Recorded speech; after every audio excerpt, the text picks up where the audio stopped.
एक बहुत ही खूबसूरत गांव था जिसका नाम था बीरनगर। यहाँ सभी लोग बहुत खुशी खुशी से रहा करते थे। गांव में सभी कुछ अच्छा चल रहा था और इसी बीच अमेरिका से एक फैमिली अपने पुश्तैनी घर में रहने आती है। उस परिवार में पति पत्नी और उनका छोटा सा बेटा था जो अपने हवेली में रहने आए थे। सभी के आते ही गांव वालों में खुशी की लहर दौड़ पड़ी, क्योंकि यह फैमिली कोई और नहीं बल्कि इसी गांव में रहने वाले एक पुराने जमींदार की थी और गांव वाले उनकी बहुत इज्जत करते थे। सब कुछ ठीक चल रहा था, लेकिन अचानक एक दिन इस परिवार के बच्चे की तबीयत अचानक बिगड़ने लगती है। सभी को लगता है मौसम का परिवर्तन हुआ होगा, लेकिन बात तो कुछ और ही थी। धीरे धीरे लड़के का चेहरा नीला पड़ने लगा। आनन फानन में परिवार ने डॉक्टर को बुलाया और डॉक्टर को भी कुछ समझ नहीं आया तो उसने पास में ही बने एक हॉस्पिटल में उन्हें स्वास्थ्य परीक्षण के लिए आमंत्रित किया ताकि बच्चे की बीमारी का पता लगाया जा सके। परिवार ने डॉक्टर की सलाह अनुसार हॉस्पिटल जाना जरूरी समझा। सारे परीक्षण होने के बाद भी कुछ नहीं हासिल हुआ। जैसे ही सारा परिवार गांव पहुंचा तो गांव के कुछ बुजुर्गों ने बच्चे की हालत देखकर उन्हें ओझा के पास जाने को कहा। आज भी गांवों में पुराने रीति रिवाज के अनुसार झाड़ फूंक करके इलाज करने की प्रथा कायम है। परिवार सभी सदस्य बच्चे के लिए ओझा के पास भी जाने को तैयार हो गए। गांव के पास पहाड़ी में एक बाबा रहते थे जो कि काली विद्या में भी माहिर थे। जैसे ही उनके आश्रम की सीढ़ियों में वह बच्चा अपने परिवार के साथ पहुंचा तो ओझा जोर जोर से चिल्लाने लगे, तू क्यों आई है? इतने बरसों के बाद भी तेरा बदला शांत नहीं हुआ। यह सब सुनकर बच्चे के माता पिता और गांव वाले दहशत में आ गए। उन्हें समझ नहीं आया कि बाबा को इतना क्रोध क्यों आ रहा है, जबकि उन्हें अभी तक कोई बात बताई नहीं गई।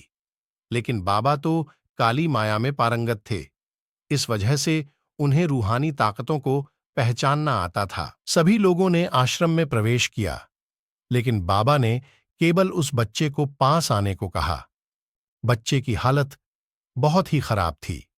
उसकी आंखें लाल हो चुकी थीं, उसका शरीर नीला दिखाई पड़ रहा था और उसके शरीर का तापमान आम बुखार से कहीं ज्यादा था। ओझा ने विभूति उठाकर के बच्चे के मुंह पर फेंका।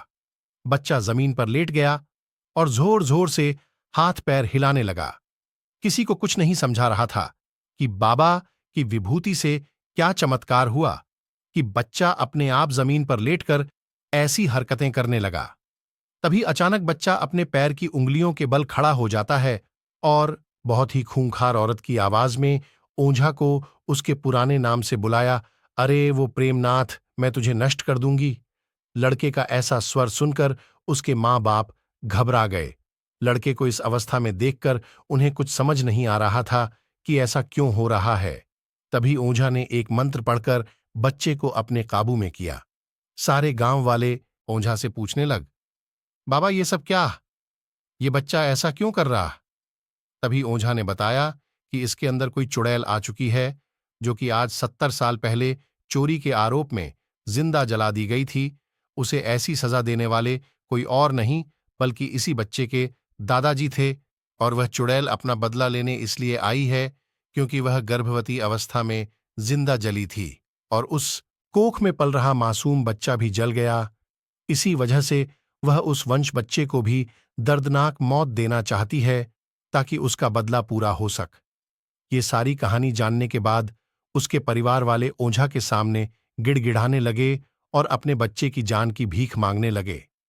तभी ओझा ने अपनी घोर तपस्वी शक्ति से मंत्रों के उच्चारण के साथ उस चुड़ैल को मासूम बच्चे से बाहर निकाल दिया और कुछ ही क्षणों में बच्चा सामान्य हालत में आने लगा। सभी को लगा कि सब कुछ हमेशा के लिए ठीक हो गया, लेकिन यह तो एक शुरुआत थी। यह कहानी आपको कैसे लगी कमेंट करके ज़रूर बताएं और हॉरर स्टोरी सुनने के लिए चैनल को सब्सक्राइब करें।